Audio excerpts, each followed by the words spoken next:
اس کے بعد میں محمد بلال دعوت دیتا ہوں کہ آئے وہ اپنی تقریر پیش کریں۔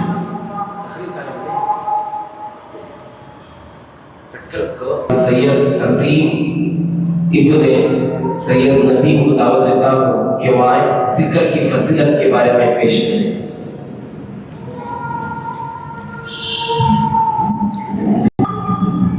السلام علیکم ورحمۃ اللہ وبرکاتہ۔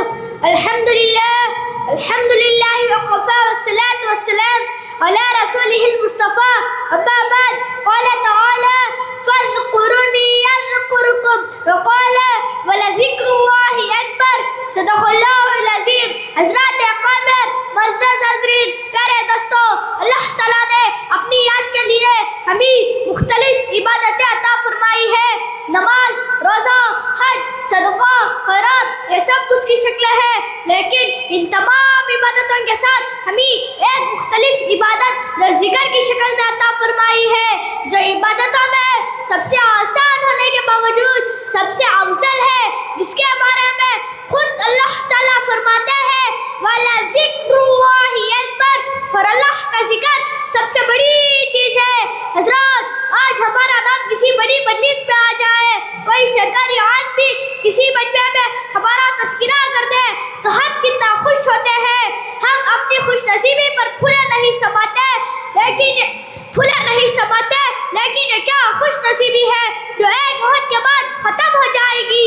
اصل خوش نصیبی اور فخر کی بات تو یہ ہے ہمارا تذکرہ اس مجلس میں آ جائے جہاں معصوم فرشتے بیٹھتے ہو اور ذکر کرنے والا کوئی اور نہیں بلکہ خود اللہ جل جلالہ۔ بھلا اس سے بڑی سعادت اور کیا ہو سکتی ہے؟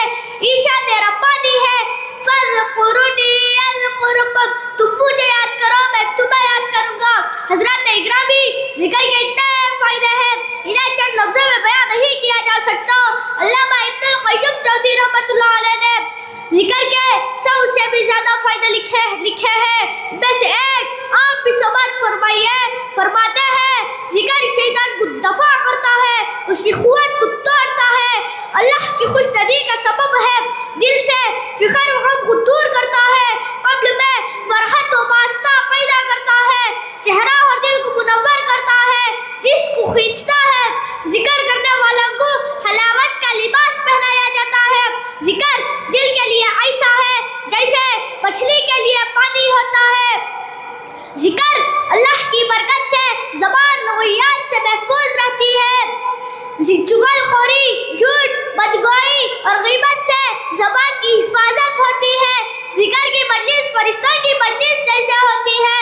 ذکر کی وجہ سے اور عبادتوں کا کرنا آسان ہو جاتا ہے۔ ذکر کی وجہ سے گناہ کا چھوڑنا آسان ہو جاتا ہے۔ ذکر کی وجہ سے ذکر نیکیوں کو کھینچتا ہے۔ ذکر کی پابندی کرنے والے جنت میں ہنستے ہوئے داخل ہوں گے۔ ایک بار حضرت موسیٰ علیہ السلام نے عرض کیا، اے اللہ، تو نے مجھ پر بہت احسانات کیے ہیں، مجھے کوئی ایسا طریقہ بتلا دے جس سے میں تیرا شکریہ ادا کر سکوں۔